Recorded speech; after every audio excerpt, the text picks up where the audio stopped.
And Margaret, can you hear me okay? I can. You're great. Okay.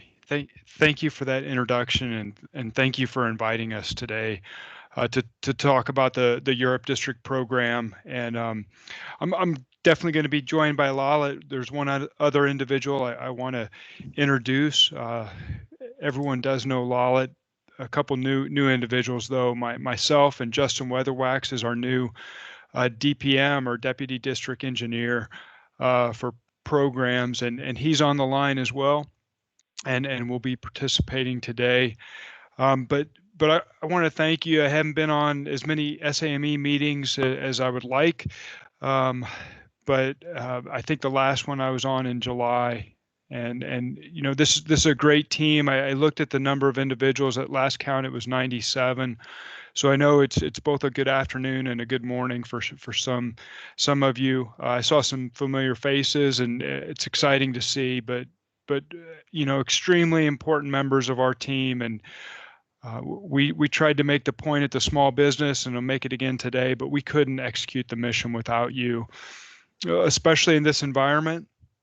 We just recently have reduced our footprint in the district office significantly, actually starting this morning, due to COVID. So we're pushing numbers down in the district office, and trying to really stay in line with what's going on in the German economy and the Wiesbaden garrison, but really trying to protect the force, and practice safe measures, countermeasures to COVID out there. And we're going to be dealing with this for the rest of this year, or at least the beginning of this year. And we need creativity. We're going to be looking to you all for some creativity, for some solutions, and just really value the teamwork. There's a couple things. There's two people I wanted to highlight that I don't think are on today. But I did want to just mention we have a new contracting chief. If any of you have worked with the Alaska district, Chris Tu joined us in the October-November timeframe, and we have a new engineering and construction chief. So if you've worked with Transatlantic, Mideast, TAM, Roger Vogler joined us, and he's our new engineering and construction chief. So that is a brief introduction. I have a couple slides I want to get into, and then I definitely want to hand it over to Lala to get into the meat and potatoes of what everyone wants to hear about and talk about, I know. So we'll go to the next slide. Okay, yeah, there we go. Thank you, Sharice. So I know some of you are very familiar with our program. I feel like I'm still learning it myself, but it's across two COCOMs, two combatant commands. So we support European Command and Africa Command, and their service members, civilians, and all of our partners and allies throughout the region. We have, let's see, okay, I had to check the slide, but so our program also spans the normal MILCON, as you would expect for Army and Air Force. But we're also working in Poland and Romania with the Missile Defense Agency. So some other DoD agencies in there.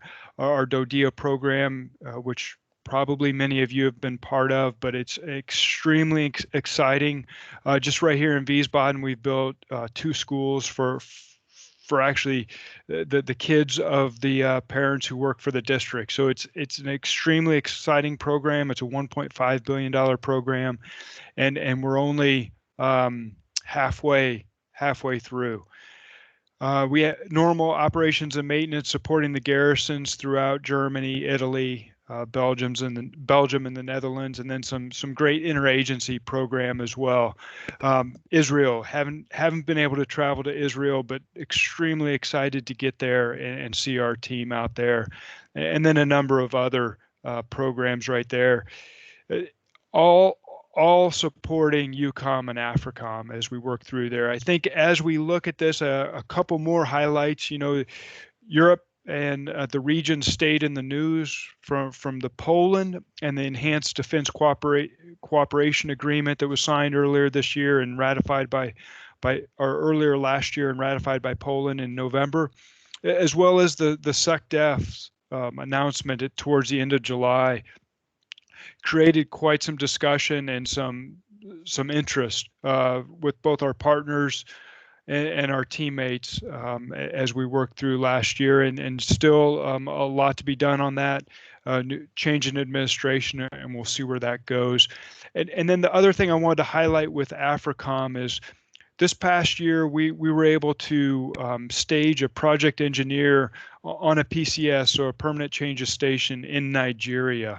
So we're very excited about that. We're supporting the facilities for an FMS program there, and this was just a great opportunity to have an incredible individual assigned there as our project engineer. So we'll go to the next slides, Shrees. And then so just briefly, you can see all of our offices there, but we are 500 strong. But add in everyone who works with us, we're much larger, and there's many more people that are important. All of our stakeholders and all of the contractors who either travel to the region to help us and support us, or are already here. And then we're across 14 countries in our offices, but we touch more like 46 different countries when you add in Africa on more of a TDY support. And then you'll continue to hear throughout the presentation, I think, from Lalit, but we've had to rely on some different means. The embassies in Africa are helping us out tremendously with some of the project monitoring and getting projects kicked off when our teammates can't travel there. So I think that's where I want to pause and just hand the program over to Lalit to talk more about the meat and potatoes of the program. But I'll be back for questions if you have any towards the end. And Lalit, if you're still on, over to you. Thank you, sir. Hey, before we get started, I just wanted Justin, if you have a couple of remarks you want to make. Yeah, hey, thanks, Lalit, and I hope everyone can hear me okay. Appreciate the opportunity to listen in and see this presentation. The portfolio we have right now in the program across Europe and AFRICOM, it's big and it requires agility, and you all on the line are very much a part of that, and we see this very much as a team sport. So we appreciate the opportunity to be in this forum. We look forward to ways that we can plug in with SAME to help keep comms tight between our organizations moving forward. I know personally I've not had a lot of opportunity to engage through this forum, but this position should afford me that opportunity, and I'm looking forward to it. There's really no one better in the district to walk you through the program that we have than Lalit, so I'll hand him the microphone back. Thanks. Over. Yeah, thanks, Justin. Hey, I want to apologize up front. In case I drop off, I will just dial in. I hope it doesn't happen. And then I've not been able to mute my phone here. I don't know what's going on. So if it rings, I'll just turn it off. So first of all, thank you, Margaret, for the introduction. I actually came to the district after the division, not during the division days, even though I was observing the division from outside. So yeah, this is my 6th job here, or the 7th job. I've lost count. But overall, this is the place to be. And if you all are for adventure and doing great things for the nation and everything else, please join us in Europe District. We're always looking for good candidates. Let's go to the next slide. Yeah, slide 4. This is good. So here's the perspective. Okay, here's a perspective from the USACE standpoint that, we are only here. This is U.S. Army Corps of Engineers to execute MILCON work. That's the only reason we're here, right? But while we're here, the other stakeholders have come to us and said, hey, you know what, how about executing our SRM program or FMS program or NSIP, which is NATO Security Investment Program, and many, many other programs. But basically, if you look at the pie chart, right, from the $7.2 billion worth of design and construction, out of which I'm going by memory, about $450 million is construction placement. So we still have like $6.5 billion worth of stuff that we're designing them currently, and it's from the oldest fiscal years, probably 16 or 17, still not one project hanging out, all the way to 23, 24. Next slide.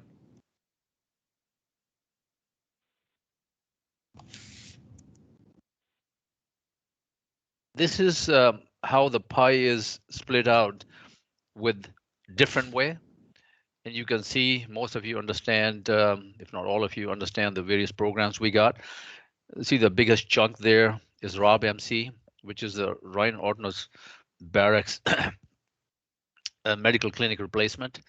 It's $1.2 billion project that we're replacing the launch tool, brand name launch tool at near Ramstein, a big program. And then we got huge amount of work for EDI work, but it's all mixed into, it's all designs, mainly designs. And, you know, you saw Al Lux there, we deal with him all the time concerning EDI, Air Force. And we got some Army stuff, but we'll talk about, you know, Polish provided infrastructure, which several of you have written to me and asked about the status. So we'll talk about it later on. But the rest of the programs are important. In addition to DODIA, that the commander here mentioned a little bit about, but it's a huge program. We are more than halfway through the program. And for 28 schools, you will see in a minute, we have delivered like nearly half of it. Okay, next. It's an overview. And this is also an overview. And you can look at it in leisure, but the takeaway on this slide is that if you look at the middle portion of the slide, the Germany bar is the longest bar. I briefed that last year too. And so our center of gravity is still Germany, right? We launch out of Germany, do all kinds of stuff in Germany. So that's what I want to emphasize, that majority of the program, if you mix everything in, even though you see all these 14, 15 countries out there in the continent of Europe, but Germany is the center of gravity. Then, of course, we have projects in Poland and several other countries you see listed out there. I know it's difficult to read, but I will read it to you. It's top to bottom is Poland, Romania, Norway, Slovakia, Hungary, Belgium, Denmark, Turkey, Luxembourg, Estonia, Czech Republic, Latvia, Lithuania, and Bulgaria. Okay, let's go next. Next slide.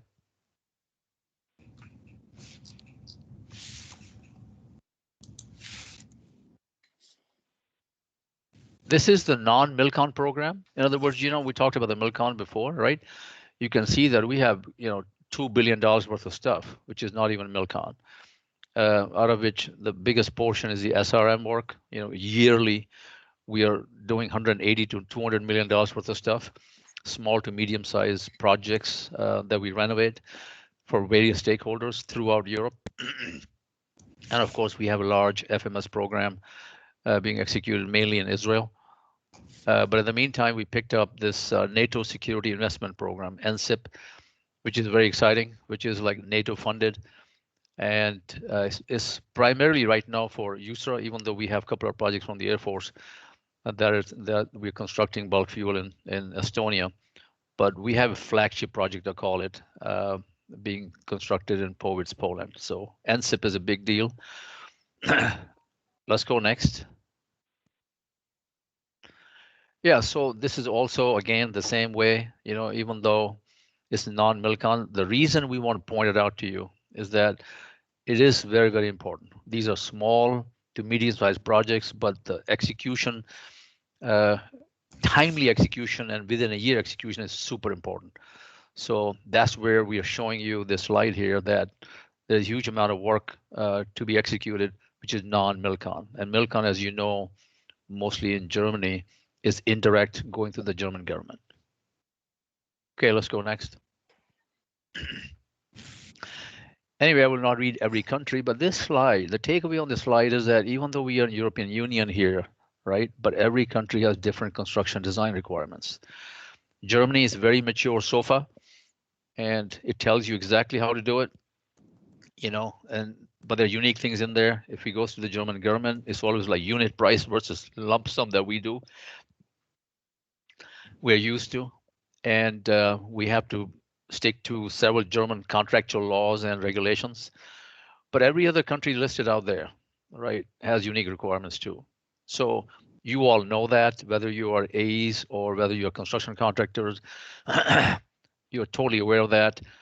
And so we constantly keep updating our requirements in the specifications as it changes or as it materializes, if let's say German government passed a decree in state of Rheinland-Pfalz about construction permits, you will see that change in our design specifications so that you're totally aware what is actually needed out there during construction.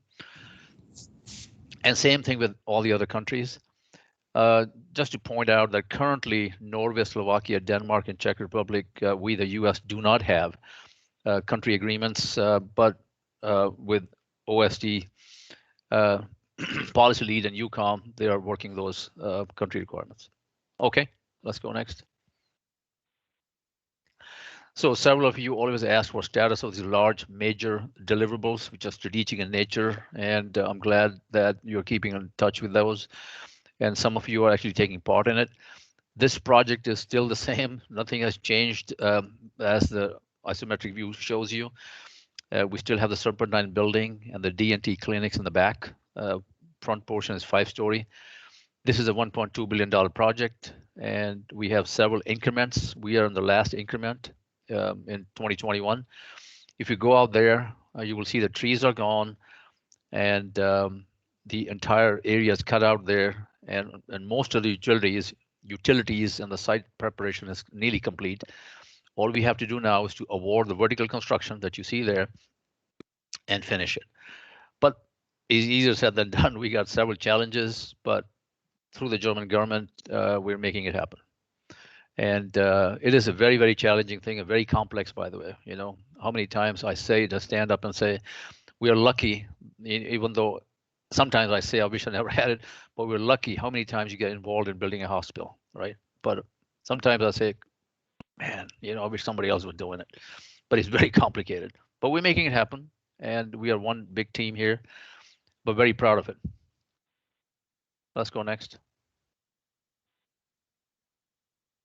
So this is a map of Europe and DODEA program. As you can see in the middle, there are a total of 27 projects that were listed out there. You know, we have BOD like beneficial occupancy delivery. We have done that on 11 of those projects. 6 are under construction. So around 16, say 16, 17 will be completed, turnover this year or early next year. We still have future 10 projects which are under design right now. And some of them came under 2808 in 2019 and 20, so they got delayed. But you can see, you know, blue are in design and green in construction, but very exciting program. Okay, let's go next. The previous slide, yeah. So people want to know what the heck is DODEA doing, right? So this is like a 21st century school program started by Obama administration, talking about how we want to change the education specs and all that stuff. So basically what it is these layouts, and if you get a chance to visit any of the schools, they're really first class. Once it's completed, it looks first class. And these are like, you know, collaboration rooms mainly. The layout looks like that. Collaboration rooms, big open areas, folding walls, so that teachers can collaborate, the students can collaborate. Very exciting, and you know, and it's enhanced the education actually of the kids. Well, I guess, you know, a few years we'll find out what actually was investment here, worth investment or not. But really, really great, and we're making it happen in Europe. Let's go next.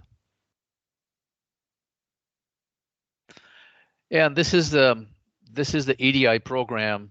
We just had a snapshot here to show you overall, you know, all these countries that we're executing projects with your help. And you know, 99% of this, like you can see, it comes out of L Luxshop. This is all Air Force stuff, Det 4.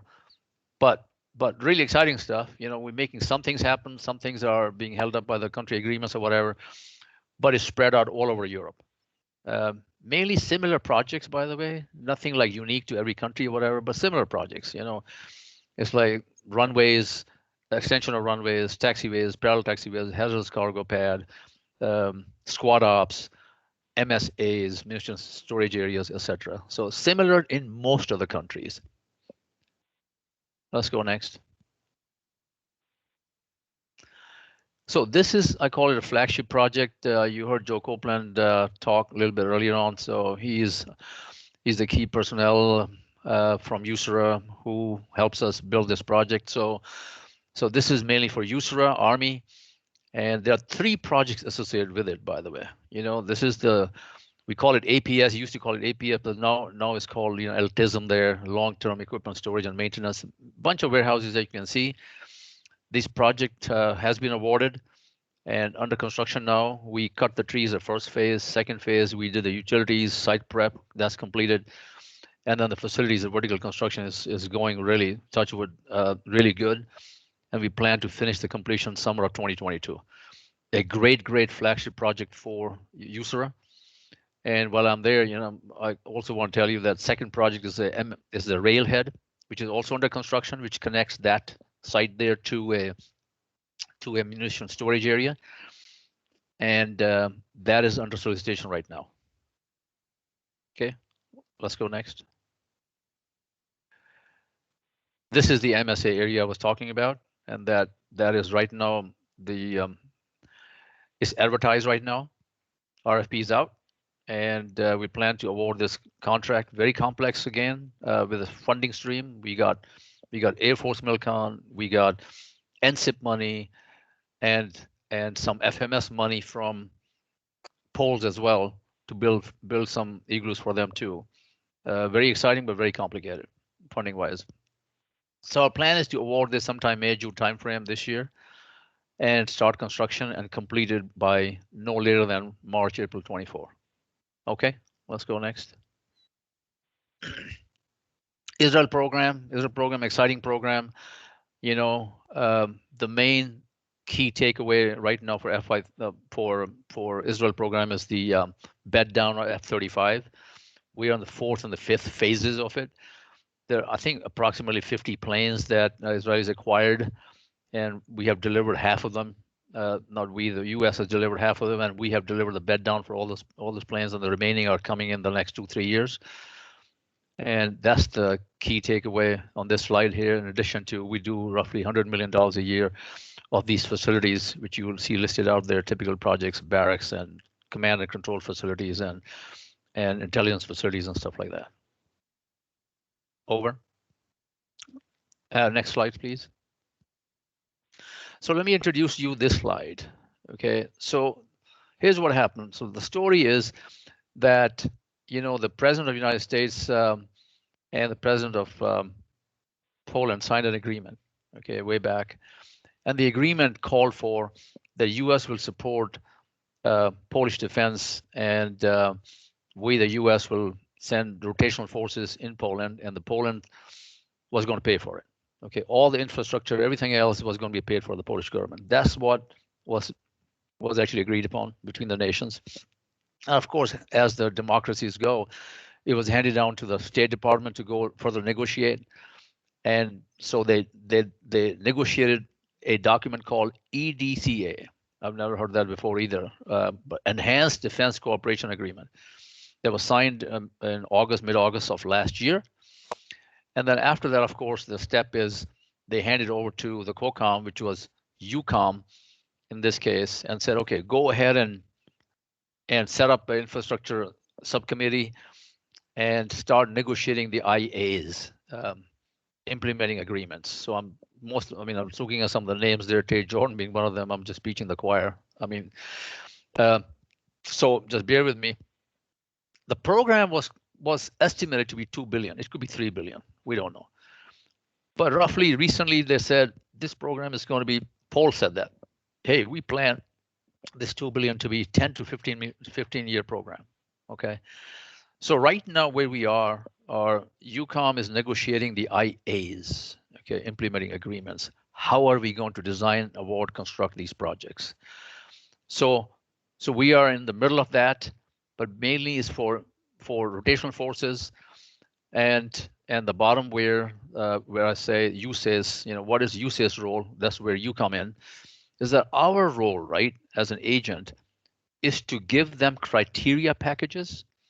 Criteria packages for us, we have defined it as 35% designs, up to 35% designs, where we will turn that over to the Polish government, and the Polish MOD will in turn finish the design from 35 to 100,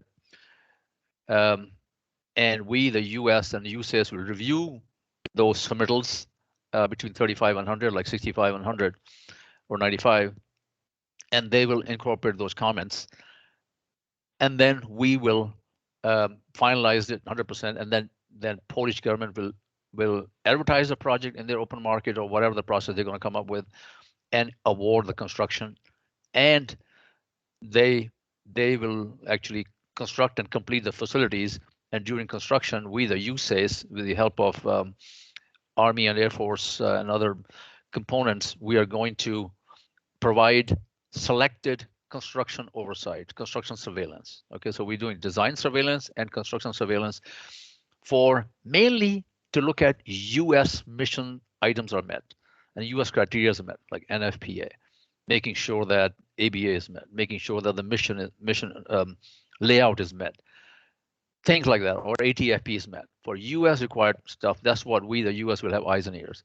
But I think as this program develops this year, over a couple of years, we will learn lessons and we'll adjust accordingly, because right now the Polish government intends to do what I just said. They want to mainly award and construct themselves, and more to follow, with the exception of some selected facilities like SCIFs or IT facilities where we the US have said that, hey, this is US only, so they have agreed to that.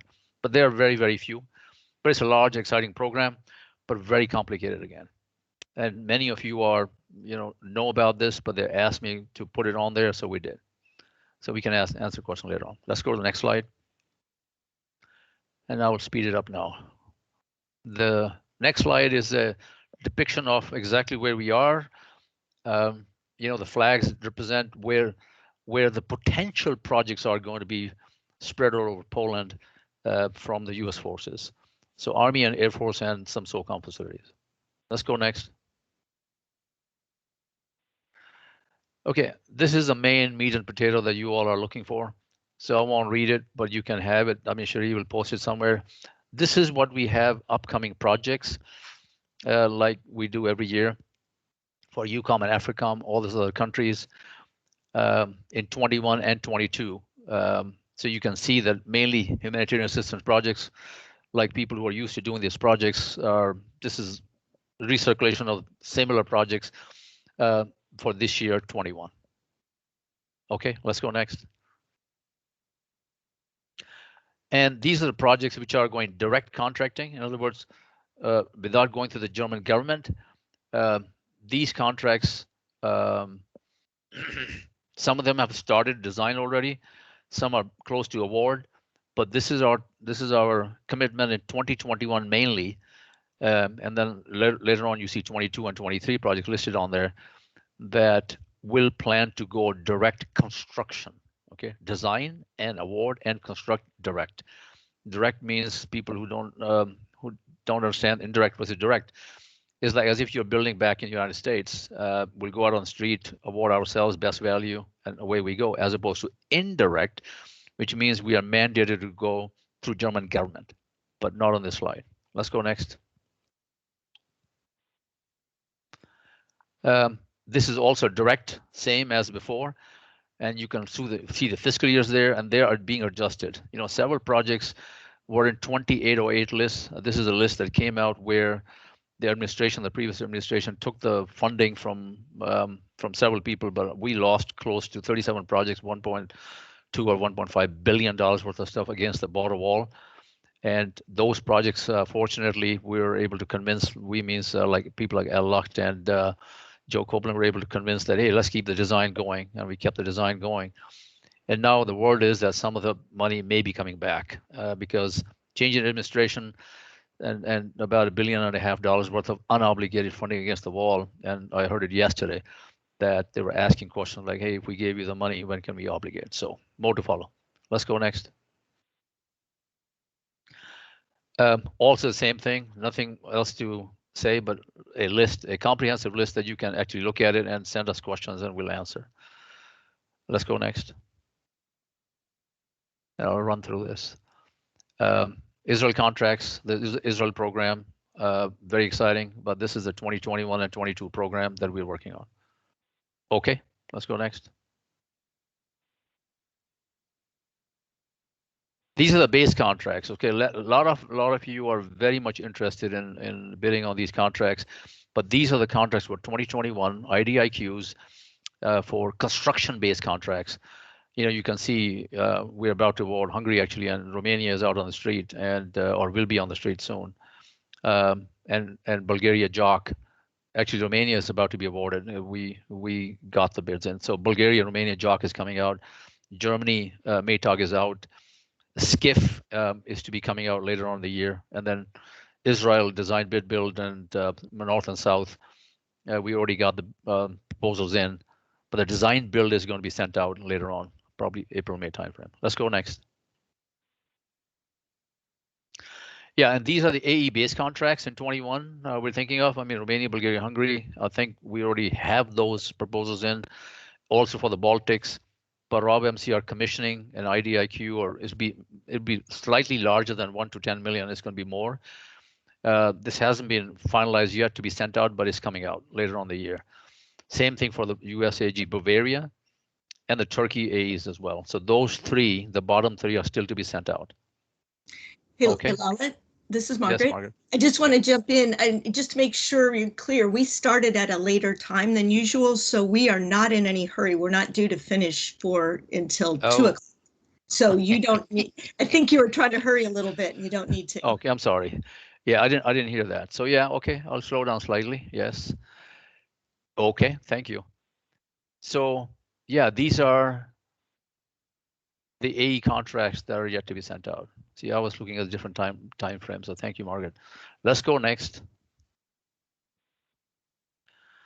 Yeah, these are projected indirect contracting. So I won't read those, but let me tell you, I say this every time. The USACE has an agreement with the German government that they shall invite the USACE as board members of AE selections. We don't have a voting member power, but we are definitely consultants, and most of the time they listen to us.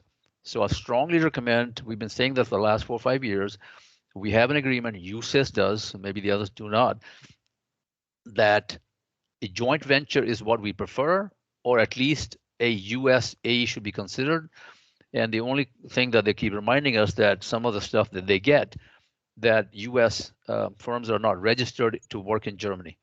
So make sure that you are registered to work in Germany, whether you are GmbH or not, but make sure of that before you get rejected. But let us know if you're interested, and we will float your names forward to the German government. We are always happy to see joint ventures, and we have several joint ventures ongoing right now. Like the Rob MCR Hospital as a US lead joint venture, okay, or was a joint venture. Now it's all the firm has bought the German part.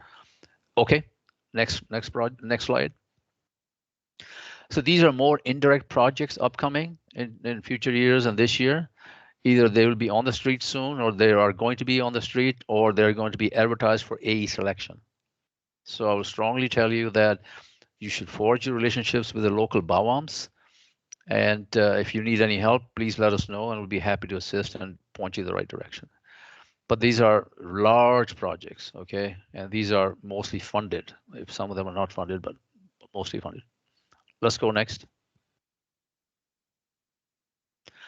Okay, these are the Department of Defense schools. This is our DODEA program, indirect. And those are the schools I was telling you about. Like I give you an example. Sembach is advertised for construction like 2 weeks ago.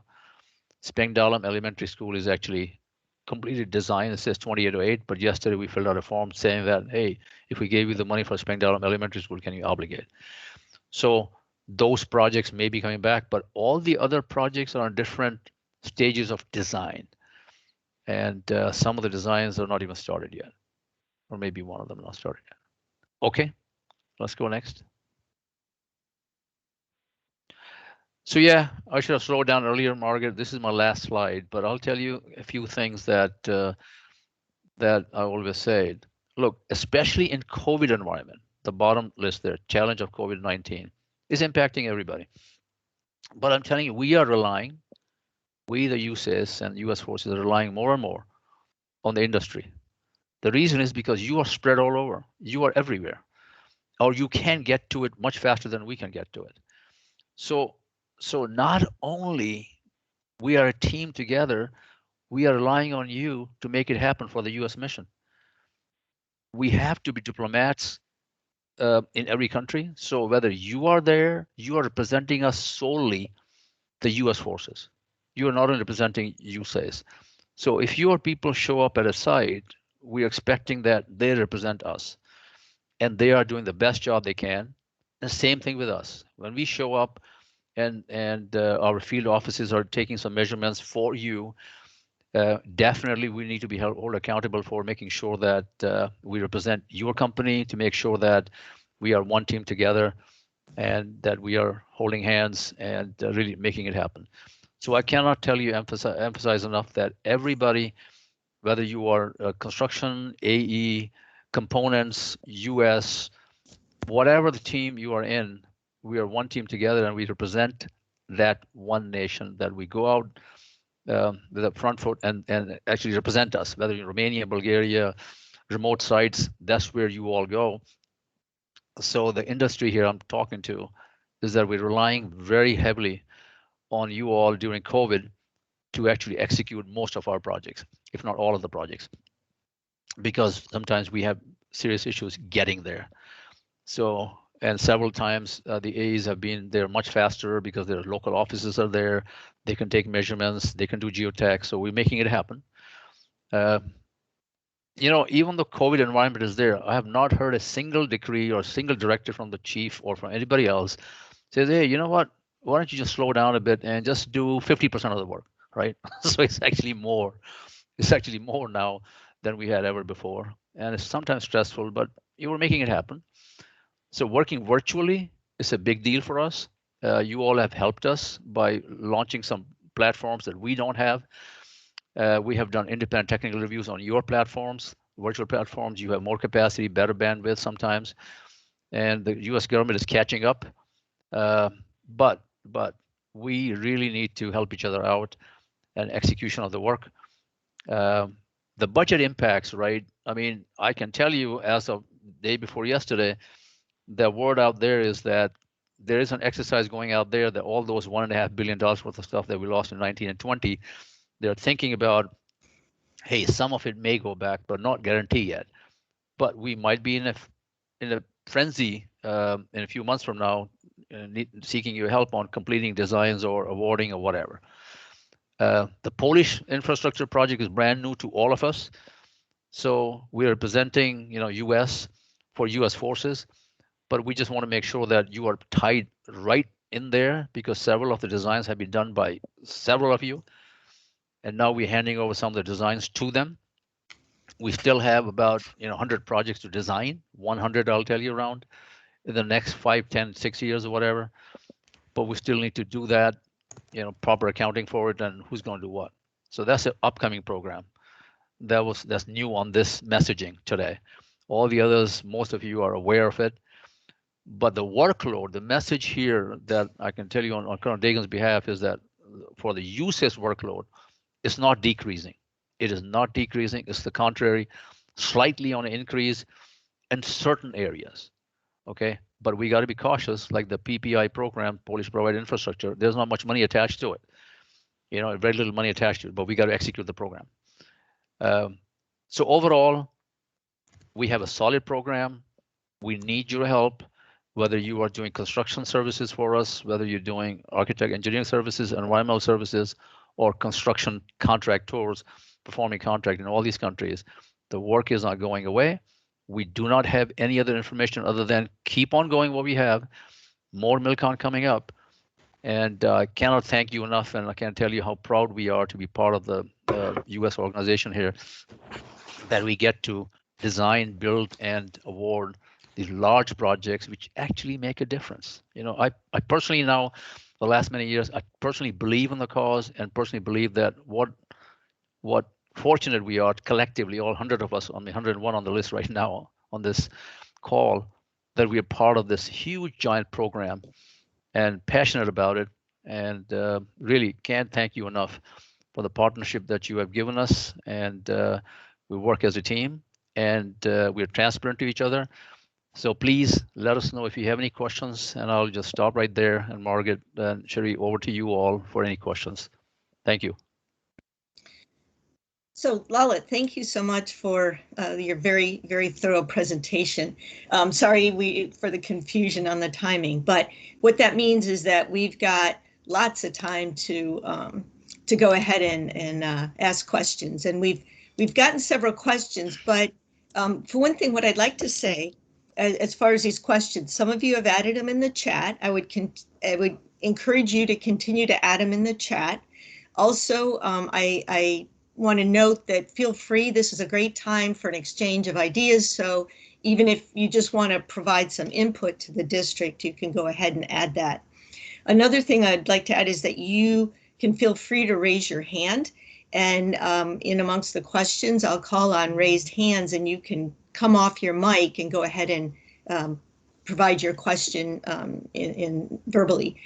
And then I'd also like to say Colonel Dagan and Lalit and Roger and Justin, if you want to turn on your cameras as well, you're welcome to do that, and so that people can ask all of you questions. And while everybody's kind of regrouping and thinking through the questions that they want to ask, because we've got your attention, we might as well take advantage. I'll start out with one. Lalit, you mentioned about the NATO program, the NSIP, and how it's quite different now that the district is executing that.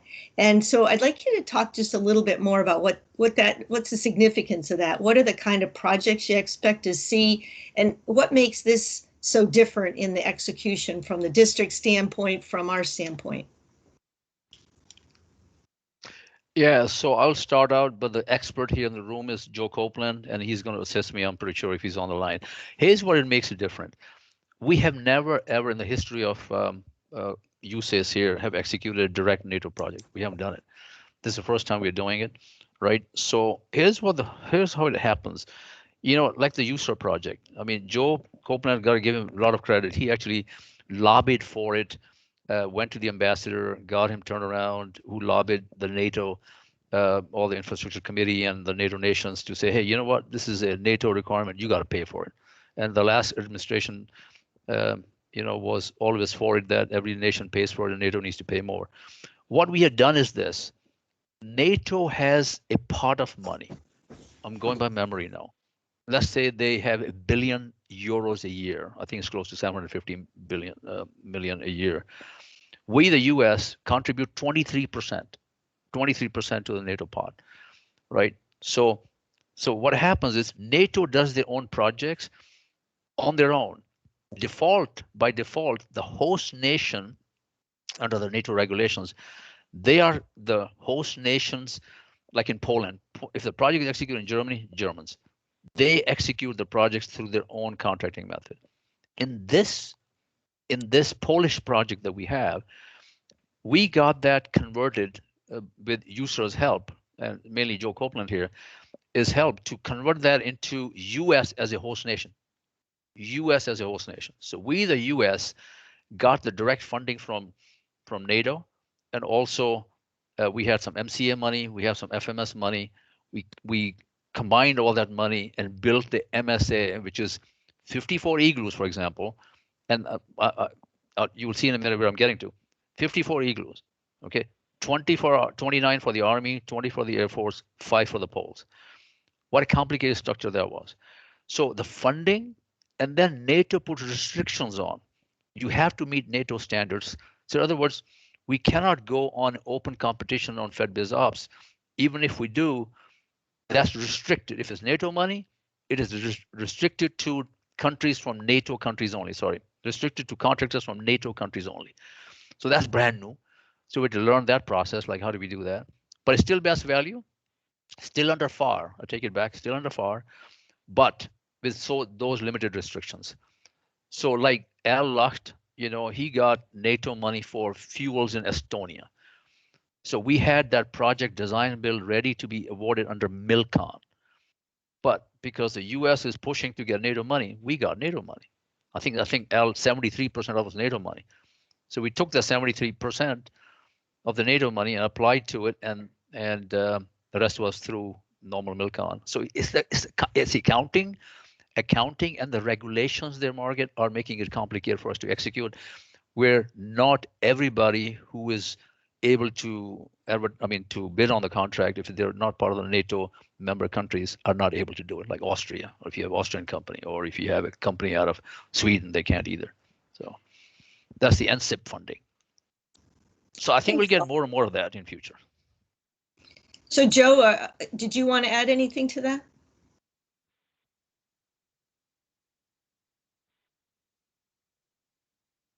Give him a chance to see if he's available. Okay, Joe, if you want to add something later, let me know. Just raise your hand, and I'll move on to the next question. We've got quite a few of them. So I'll start with the first one, was asked by Chris Knutson, but he's also raised his hand. So Chris, do you want to go ahead and ask your question in person? Yeah, sure. Thanks, Margaret. And thanks, Colonel Dagan, Justin, and Lalit. Always good to hear your voices, and looking forward to seeing everybody in person at some point. So the question that I put in the chat box is a little bit different than the one I'm going to ask right now, and I'm actually trying to pull that one up.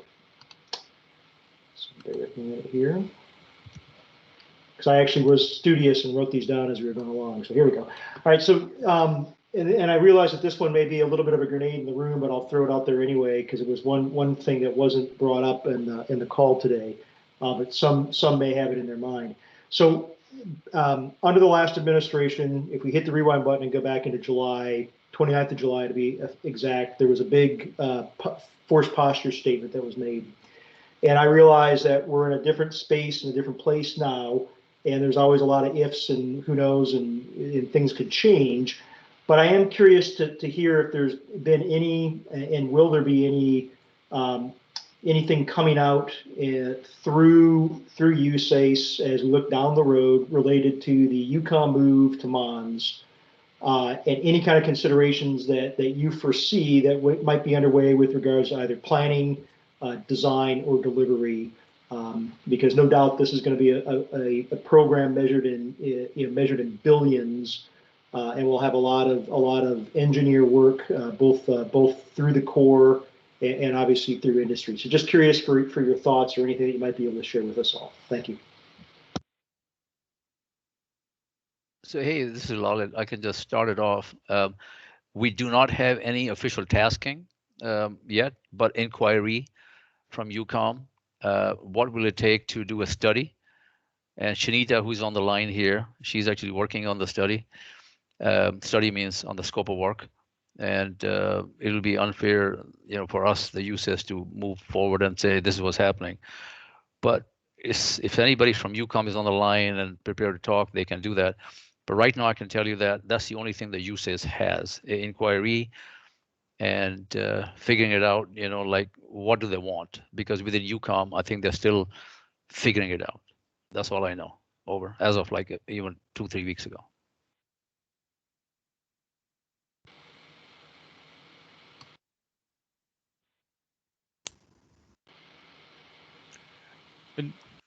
And I just kind of second what Lalit has said is, probably still waiting for guidance. UCOM is from current administration, current SecDef, and probably too early to make any guesses on what might happen. But yeah, I think that's where we are, Chris.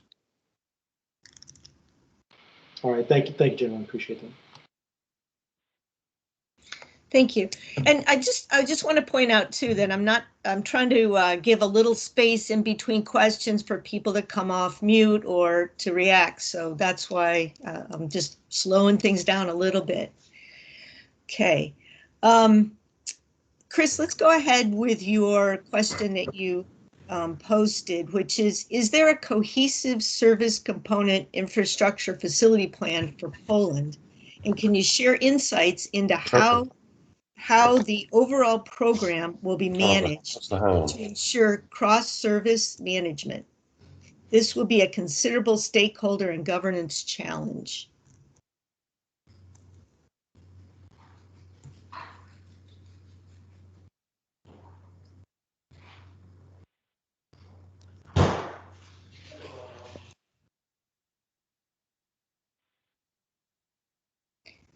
So Hey, this is Lalit, Margaret. I'll say is that we, the USACE, are a member of the committee that UCOM chairs. UCOM J44 has the lead, and they have the components also tied in. And Chris, I don't know how much details they have, in that question that you raised, but I can tell you that it's a huge, meetings taking place and some infrastructure plan being happening or whatever. Captain Raymond there is actually the guy who's the point man for that. How much they have got into the depth of that or whatever, I personally am not aware of it, even though weekly we have calls for USACE mission, and I can see what the other components are feeding into it. Colonel Dagan, you have anything else you know about?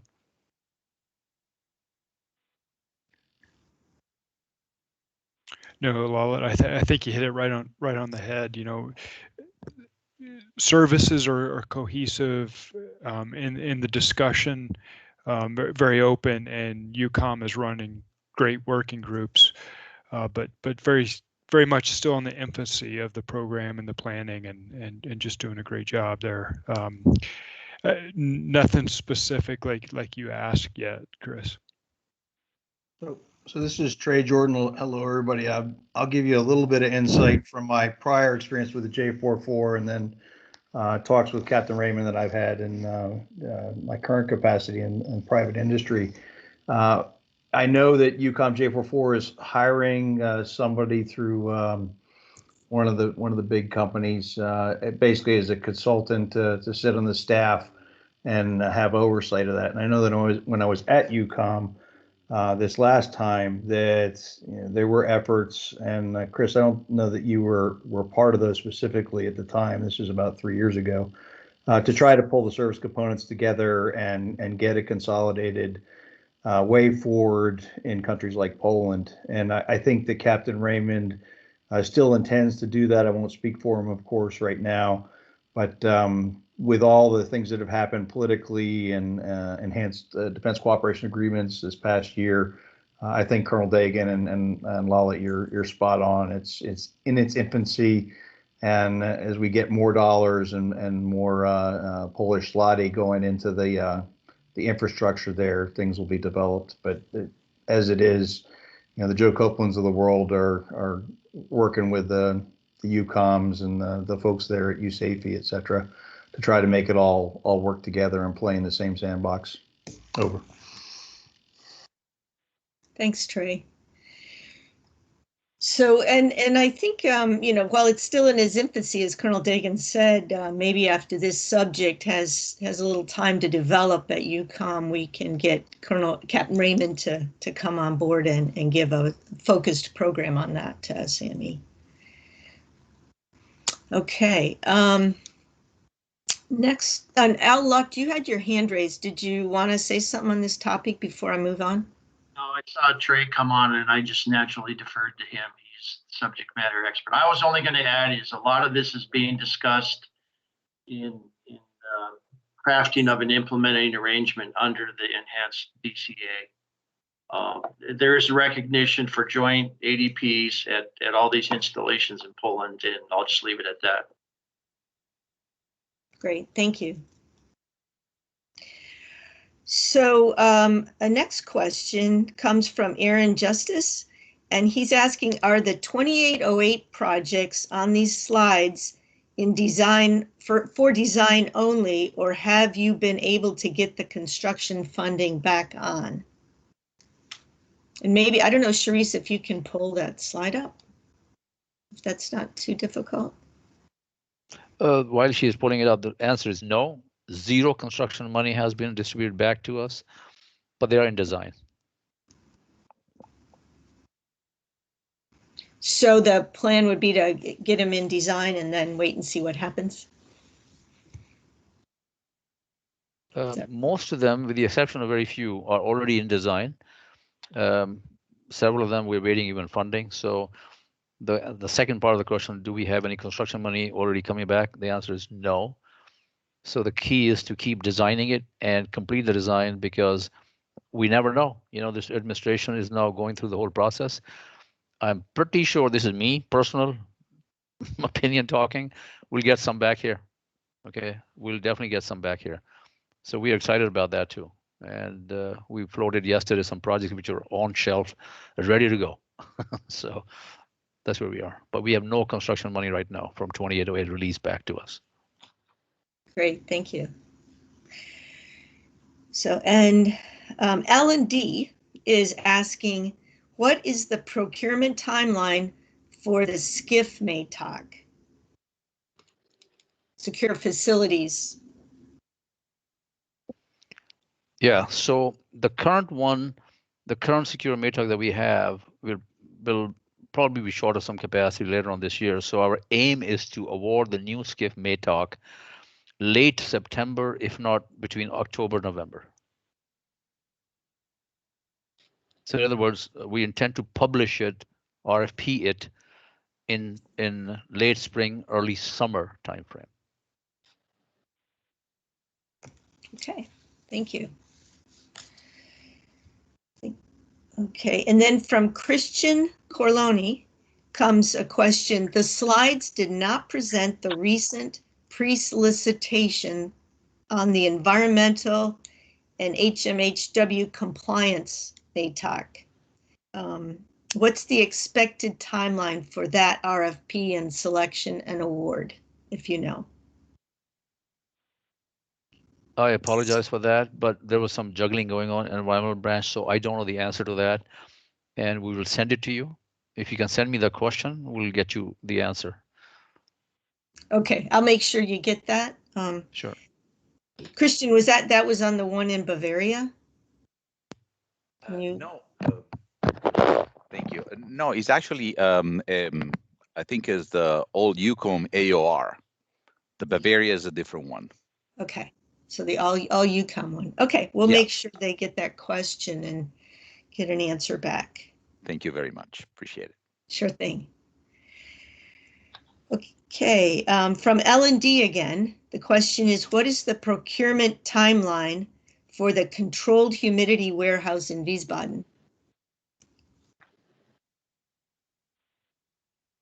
The answer to that question is that short answer, right? We're seeking additional money, and the target award is first week of September of 2021, like this year by September. That's our target.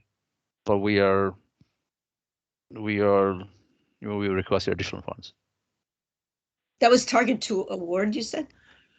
Target to award, the bids opened, and evaluation was happened, everything has happened. We're just waiting to award, which will take us till September of this year. Okay, great. Okay, another question from an unknown user. For the large polling projects on the direct contracting slide 20 that are now listed as PPI, are these still going to be contracted by USACE? Or are they also going to be on the part that's contracted by the Poland MOD? Yeah, Shri, if you can pull the slide up, which project are we talking about? So I'm specific to it.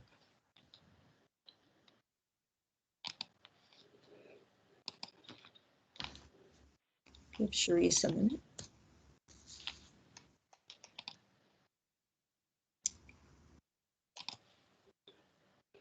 Is that the right one? No. This one? No. Who asked that question, Margaret? Here, that's here. Robert Michaels. It's slide 20 in the upper right corner. Yeah, so three Yeah, I'm more looking down. at it. I'm looking at it, Robert.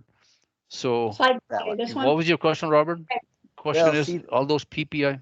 What was the Yeah, question? so those large projects, which were previously Milcon and different things, now they're PPI. But will these still be contracted by USACE, or will No. these go with the new process through the Polish government? Yes, I'm looking at it. The railheads are gone, the dabs in Powitz, the bulk fuel and hazardous. That's going to be Polish government. Wherever it Okay. says PPI, that means Polish government is going to do it. That's our Okay. plan currently. All right, thanks. So let me tell you, I'm so glad we brought it up. Listen, we through UCOM have always socialized that, you know, our firms should be part of, you know, the PPI program. In other words, our means US. The same thing will happen. You will have to have Polish subcontractors, a Polish joint venture or whatever. Will strongly tell you that you get ready for it and start talking to the Polish counterparts, because more the better. So we're not guaranteeing anything. We cannot guarantee anything. It's up to the Poles to choose contractors, but we'll strongly encourage you to make contacts and exchange credentials. Over. Because don't forget, these projects, even though the Poles are doing them, they have to meet US standards. So that's where the US comes in. Over. Does that answer your question, Robert? Yes, it sure does. Thank you very much. Great, great, thanks. Okay, another question. This is Peter Walazek. Please advise what will be the requirements of Polish PPI projects for managing construction phase. In other words, quality control plans, submittals, RMS software, etc. So the way it's going right now, okay, not 100% signed yet. The way it's going right now is that we, the US, will be responsible for the QA and submittals, RFIs for US requirements only. In other words, we're not standing up there doing a QA for, hey, the plaster is not right. Oh, your ceiling is tilted or whatever. We have pointed out. But what we're going to make sure is the sprinkler system meets the NFPA, the fire alarm meets the NFPA, ATFP is done. In other words, don't pour the concrete until we re-examine the rebars. Then you can pour the concrete. So selected US requirements, depending on a project, and during commissioning phase, focused on US requirements only is the current I would say, discussion on the table. Okay, so USACE is responsible for that, meeting those requirements. So it's really not that much as such, as opposed to doing the whole thing yourselves. Over. Is that what you're getting at, Peter? Good morning. Yes, thank you for the answer. Great. Okay, and from Chris Knudsen again. With Israel chopping to CENTCOM, are there plans for USACE responsibility that'll shift to the Middle East district?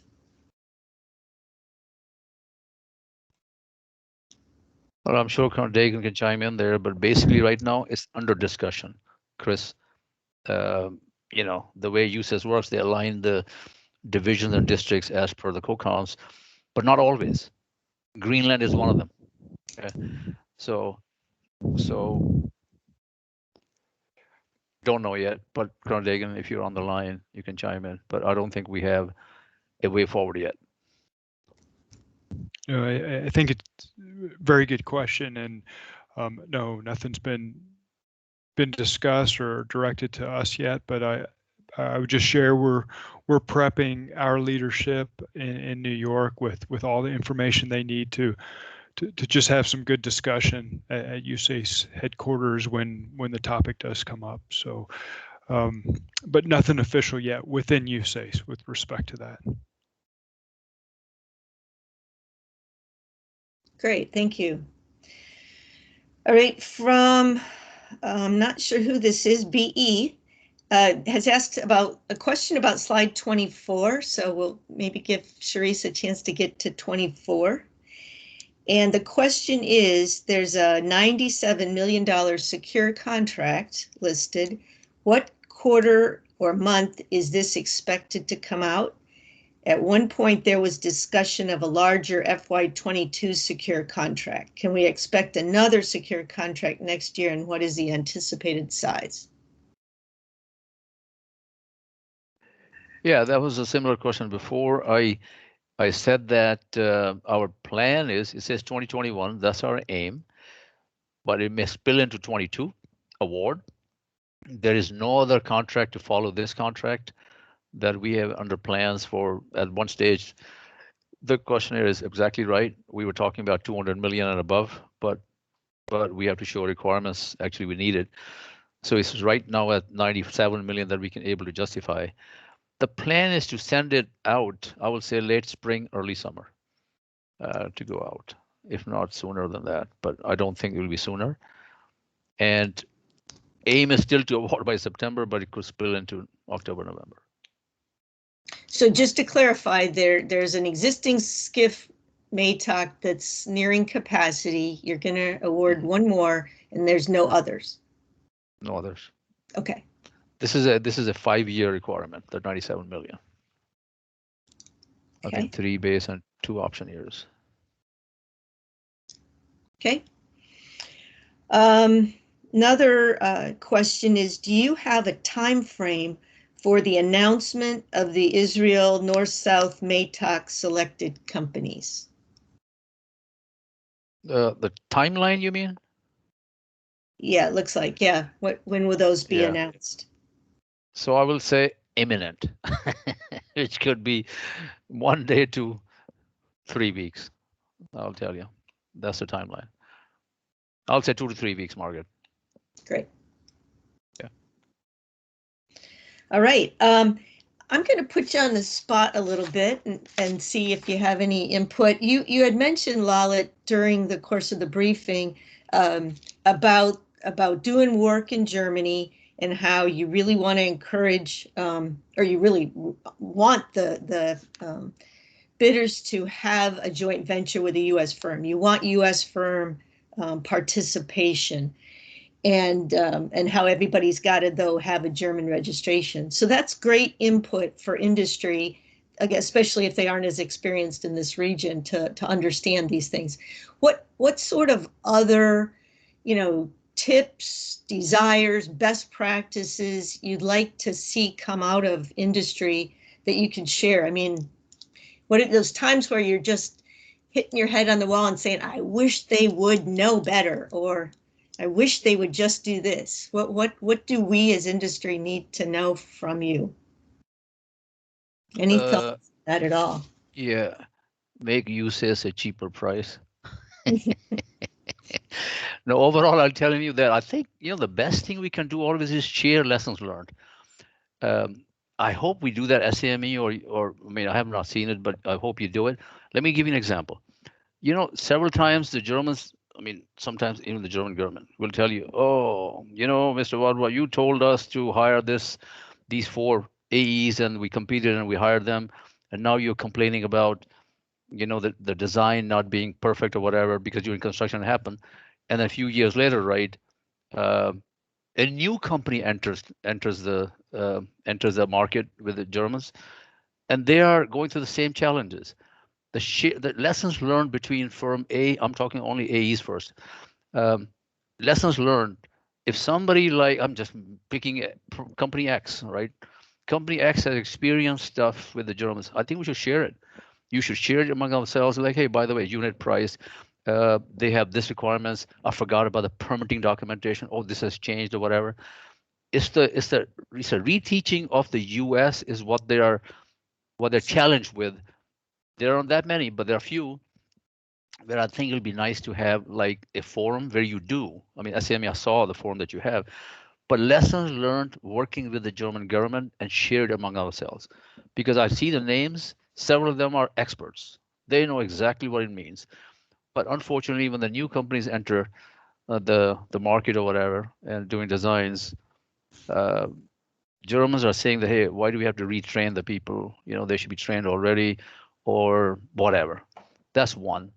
And the other thing that they'll tell you is that they always say that the US need to understand the German culture in procurement procedures, the German culture in doing cost estimating. Our culture is completely different, by the way. So those are the lessons learned that I think we can share among the AE community, so that when we enter the market, somehow we have lessons learned. Some people are new, some people are been doing work for years and years. Easy for them to do it. So that's why that's why they're left out sometimes. You go.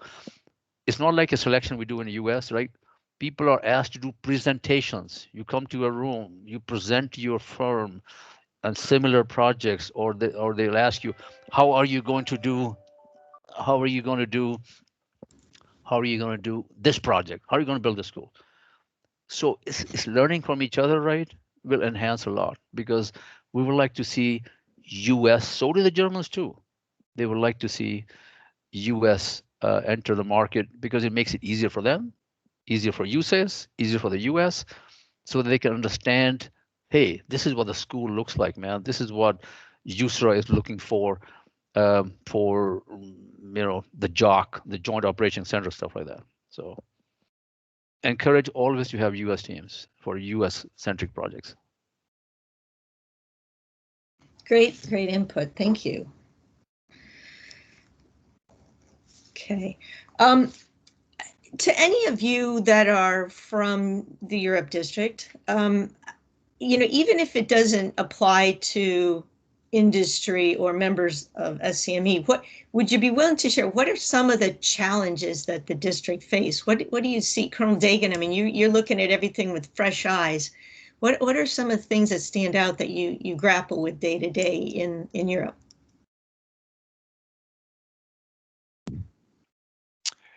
So I think a couple things come to mind. First, we've talked about COVID, but that's very specific to the last 9 months, and then forever, for however long it lasts. But two other things come to mind. Just the time and distance for all of our projects throughout Africa, throughout Eastern Europe, and Northern Europe, and into Poland, and managing those, working within the budget that we have, which often includes multiple TDYs and some long-term TDYs. So I think that's one, and then the second one that I think for someone in the military doesn't come as a surprise, but we also have civilians PCSing. So whether it be 1, 2, 3 years, or some of our civilians stay a little bit longer, and that creates a lot of challenges to maintain our continuity and to maintain a consistent level of performance. Now we get some great team members coming from throughout USACE, but what I've also been surprised at is we get NAVFAC, we get DPW back in the States coming over to help us out. We have some local hires, so we're able to take advantage of some programs to hire locally. I think those two things, and then I would be remiss if I didn't mention all of our local national team members that are always here. They're always here. Lalit, for one, are kind of the rock of the district, but they're always here. They're employed long term and great team members. So I think a couple things that come to mind there. Great, thank you. And Justin Weatherex, do you have some thoughts, since you're a new member of the district, on your impressions of doing business in Europe, or things that jump out at you? Anything you'd like to share with us? Yeah, certainly. I'll share some things, and first I'll take a crack at the question you just asked, because it was asked to me recently, with a caveat that I couldn't to COVID. Although, truth be told, right now from our executive office, that takes up an awful lot of our time to make sure that the engine keeps running despite what we're facing, and I'm sure that's true for many of you on the phone. Our business is not necessarily a huge fan of change and volatility, And we see in Europe here recently, looking back over the past few years, there's been a lot of that with regards to both strategic needs, mission essential needs, political agendas, etc. And so we've really been focused on building agility into the machine, and the team that worked in the broader proportions of the district has done a good job to position us for that, and all of our partners there in the private sector have certainly come alongside to help us do that. One point of clarification, I've actually been a Europe District employee for going on 7 years now, but just been out doing some more backwater things. So I'm still learning the program and coming up to speed on the mainline businesses that we have. So those are my initial thoughts. Over. So Justin, I apologize for not knowing that you've been a member of the district for 7 years. Could you just tell us a little bit about what you've done before your current job as DPM? Yeah, sure. I'll save you all the history that goes back to age 12 in a citrus packing facility in Florida. But since I completed my engineering education, I started in the private sector as a registered in water resources in the great state of Florida, and did design, project, and program management in the private sector for around a decade, and then shifted to government. First job was with the Corps of Engineers out of Huntsville Center, and very quickly got pushed into some work with the Defense Threat Reduction Agency, and then on into the realm of and Europe, and kept me very fully employed, and still does to a certain extent. So that's a little bit of my background. I'm learning an awful lot on a daily basis from Lalit and many of the others in the district that are experts in our mainline businesses. So yeah, that's it in a nutshell. Over. Great, thank you. And you had alluded to the changes that have come about over the last year with COVID. Certainly, as being a member of private industry, I know it's certainly changed the way we do a lot of things. And just this meeting is a good example. We're doing a lot of things by MS Teams or other means of communicating, and we've had to go forward with a lot of charrettes of planning and design virtually like this. I think various groups are having a lot of success with that and have all surprised ourselves. So I'm just wondering if you've had any thoughts or discussions in the district as to, what the future looks like with all that. I mean, I just don't imagine we're all going to go back to the completely in person like we've done. What do you think? Yes, certainly. I think that this pandemic has probably forced a couple of issues that were long overdue for the federal workforce. And I'll caveat all my comments that I'm about to make as not necessarily endorsed by management and certainly unofficial. From an execution standpoint, the tactical level things that we're doing, I think we're managing. I think we're getting a lot done. And like you mentioned, charrettes, et cetera. Those are coming off pretty well. I do have concerns long term at the district and then in the enterprise level of how long can we endure with regards to setting culture, establishing personal relationships. There's definitely a degradation in communication across virtual means. And I apologize, I'm having some camera difficulties, but you'll consider that a small act of mercy when you ever do get to meet me face to face.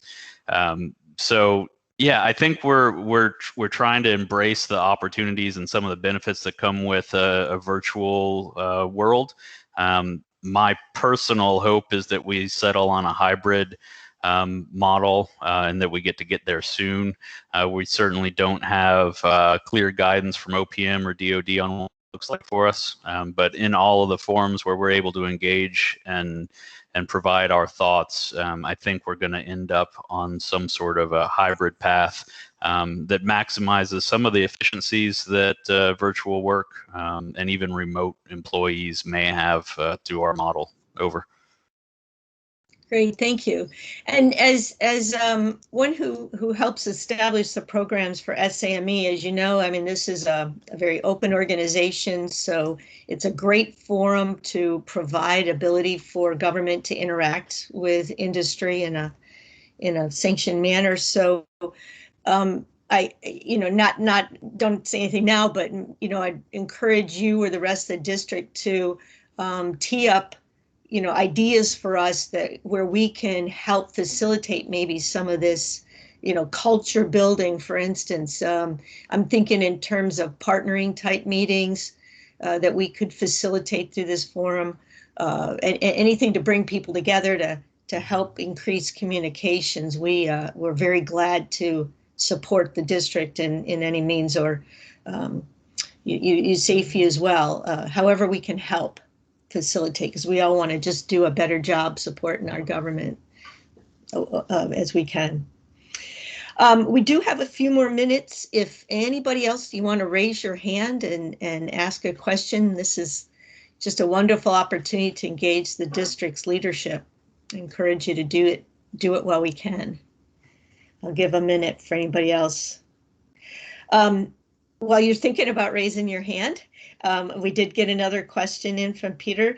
Do you envision the 4 Hungary projects that are listed on slide 21 to be part of the upcoming Hungary Design Build MATOC? I think that's coming, or would they be standalone procurements?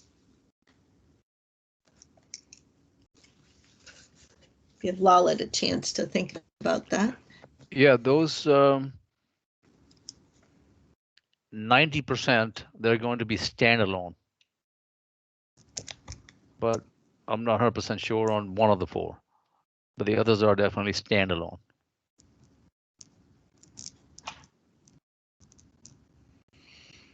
Okay. Thanks, Peter. And we have Roger Vogler. Oh, please speak up, Roger. We're glad to have you on the line as well. Sorry. Hey, it's nice to talk to you again. Last time I saw you was in Spiker up in Iraq in 2008. Long time ago. Hey, so I've been here about 3.5 months as a chief of ENC. I just had a couple things that I'll bring up since we're on. One is cybersecurity. So those regulations came out a little over 2 years ago. Slow on the implementation, but now we're doing a hard push for that. So most of that is pre-award. So a lot of that would be on AEs to incorporate cybersecurity requirements into RFP packages. But if it's a design build contract, then the construction contractors are going to have to deal with that too. So we have a lot to figure out internally about what we can do, particularly if it's an indirect contract. We had another call with Huntsville last night. They're the center of expertise on that. So we're learning as we go along, but that will, within months, roll out into contracts where the AEs and construction contracts are going to be incorporating a lot more cybersecurity than what they've been doing up to now. 2 focus areas of mine, based on just what I've seen on metrics. One of those is CPARs, so AE task order evaluations and construction contract evaluations. That's some dirty laundry, internal laundry, but we have 92 AE task orders that are overdue and several dozen construction contract evaluations overdue. So I'm going to put a focus on that.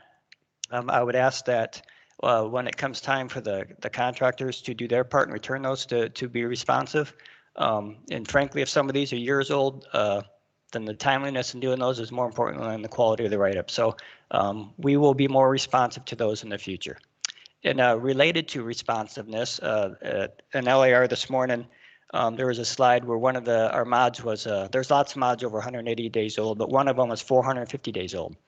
And the resident engineer made the comment about he's waiting on the proposal and he had a good relationship with the contractor, so he didn't want to push it. Well, waiting to me is a bad word. So I'm going to ask our staff to be more aggressive, and that will flow across the table to them being more aggressive with the contractor. So I would ask that you be responsive when it comes to returning our proposals and the like, because That's going to be the expectation that I put on our ACOs and CORs. So hopefully you feel that in the near future. But thanks for the opportunity. That's great input, Roger. Thank you. And you brought up about the cybersecurity. You may not have heard at the very beginning of when we got online today. I put out for our program in April. We're going to have a whole program on cybersecurity issues and getting everybody ready for the new requirements. And I know it's on both sides. The government and industry has to come up to speed on this issue, and it's a difficult one and challenging. So we're trying to increase the awareness of all that. Okay, great. And in my mind, Margaret, I just pulled this slide up that shows our upcoming programs. So great. Thank you.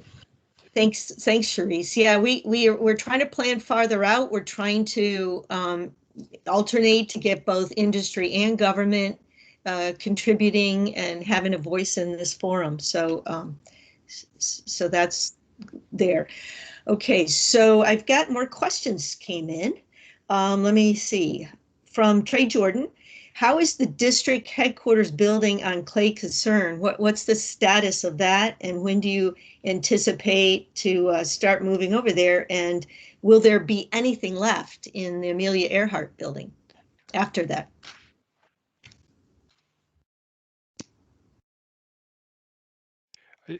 I think, yeah, the construction's going well for that building.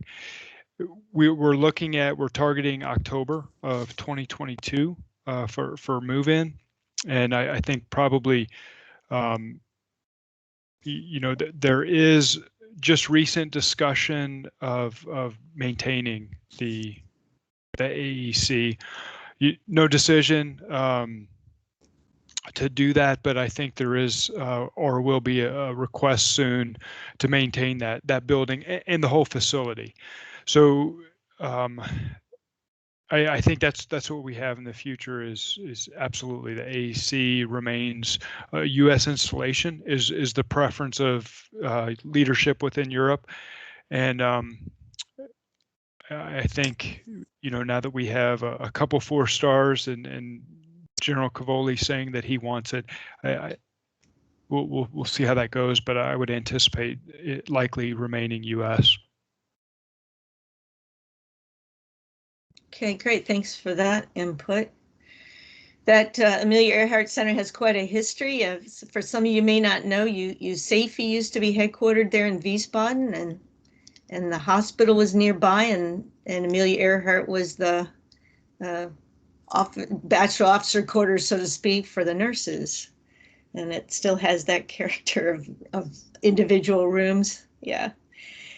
Okay, so let's see, I'm not sure who this is, BE, asked to help new firms get involved and start working in Europe. Have you considered adding a SOFA and US implementation regulations instructions section on your doing business portion of the website? It would help by providing basic info for working across the 20 plus countries. Again, SOFA and US implementing information on the district website just to facilitate new competition within the district. And also, I would add to that other things like VAT and even country registrations, any sort of information that facilitates industry getting involved.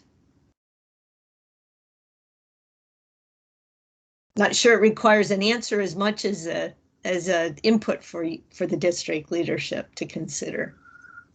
Hey, this is Justin, and that's great input. It could quickly turn into a science experiment for us with a number of countries and each of them with certain nuances in our footprint. One of the things that the district does, and I think does pretty well, is to have industry days in advance of big efforts in certain countries. So that's my initial reaction, and I'll pause there because I don't guarantee Lowell's got the better take on that question and input. Over. Yeah, we cannot answer the question here, so you can send us in writing. This is a lawyer question. we got to go and ask our attorneys and contracting people before we answer that. And I think from industry's angle, I would say certainly it makes sense. You can't be, a source of facts of all things that are changing constantly and very difficult to keep up with, but even perhaps just giving some general insight and helping industry know where to go for the latest information would be perhaps something for you to consider. And we will push that up in writing for your consideration. Okay. Let's see, Roger, your hand's still raised. Did you want to say something else or no? I'm just not technically proficient, no. It is hard to remember to put it down. So, okay, great.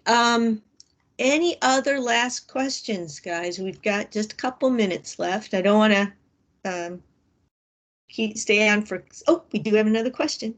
Do you have a time frame for the announcement of the Romania May talk for selected companies?